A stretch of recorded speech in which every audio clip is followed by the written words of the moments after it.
Well, it all started when we emigrated. We bought a candy floss store on the Isle of Wight. Yeah, it was very nice. We had toffee apples, honeycomb, soft drinks, and candy floss. I remember my father saying to me at the time, "Whatever you desire, son, the universe can deliver." So we all had pizza on the first night. Now, the village that we moved to, well, that was like a scene from The Hills Have Eyes. Everybody was totally insane. Yeah, they walked with a limp and had a funny eye. Actually, Mother fitted in quite well. But I have to admit, there was some kind of camaraderie within the local people. Yeah. I remember the first morning I woke up, you see. There was a commotion going on outside. A man had drove to the edge of the cliffside and was about to drive off. Apparently, he owed £500. Well, the people in the village, they had a whip round, and they got him his money. I remember thinking to myself at the time, the passengers on his bus were very generous. Now, the man that lived next door to where we lived, he was the local grave digger. His name was Doug. Very nice man. Always covered in mud. Well, for the first few years of us living there, I didn't have many friends. Mother used to tie sausages around my neck, just so the cat would play with me. I never did know what happened to that cat, actually. I think it may have got a job at the local fishmonger's. We didn't have a lot of money, and times were very hard. My father got himself a part-time job, as well as selling candy floss. Yes, he started window cleaning. He had to specialise in bungalows, though, because he was scared of heights. Mother got herself a job at the local supermarket, and I started at the nearby school, which was totally pointless, because unknowing to my parents, I was anorexic. I mean dyslexic. I always get them two mixed up. Well, by the time I turned 18, I had managed to have my first girlfriend, and my father bought me a car that only had 3 bloody wheels. And you'd have to stop every 20 minutes, otherwise it would overheat. My girlfriend was called Ruth. She worked at the local butcher's, and on her left hand her little finger was missing. I never did ask her about that. Well, our relationship lasted all of 2 weeks, and we decided to have a fresh start. It was very tough at the beginning, but it got better with time. Well, eventually my father retired, and guess what? He left me the candy floss ban, which I have to admit wasn't the highlight of my life. So here I am, still single, still living with my parents, and I've started to wear slippers. But as my father would say, I will do the best to make the best of it.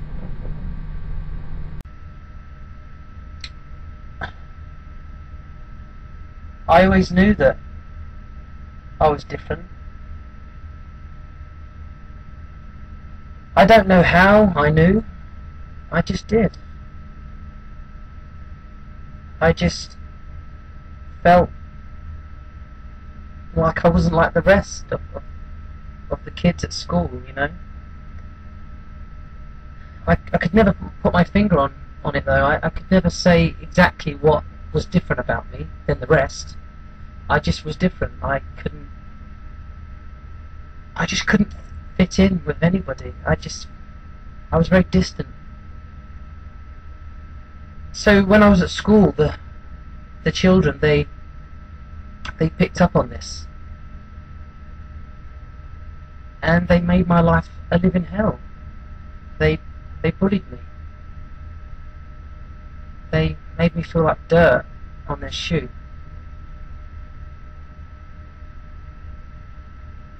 So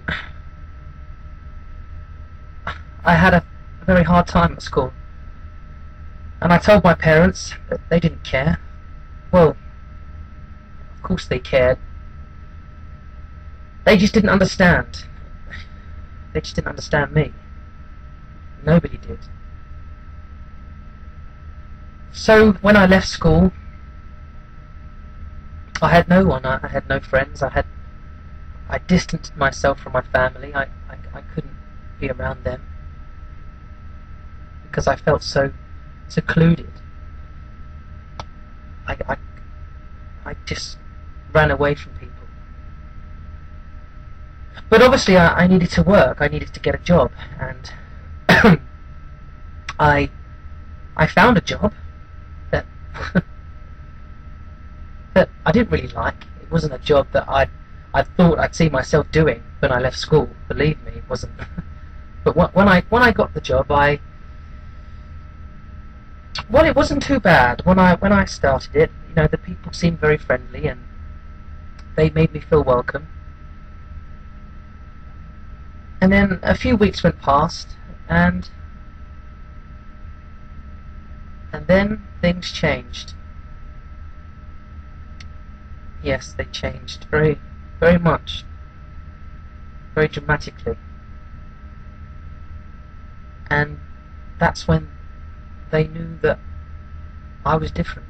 They discovered that I was a different person than the rest. So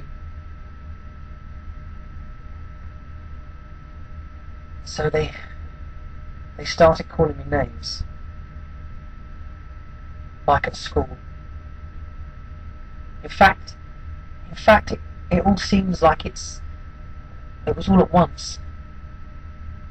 School and work. It seems like it's all congealed, and it all happened at once.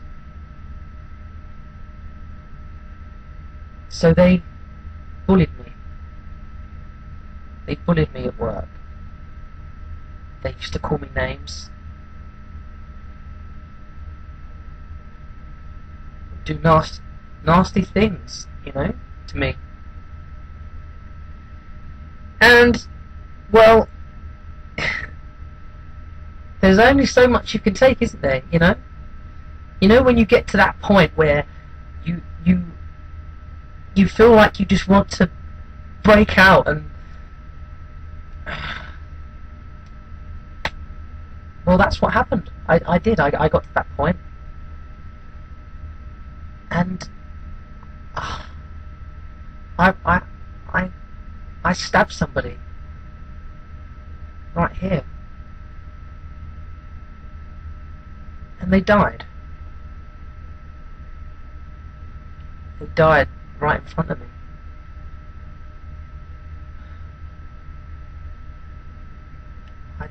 I regret doing it very much. But I was pushed. And that's why I'm here in prison. For murder.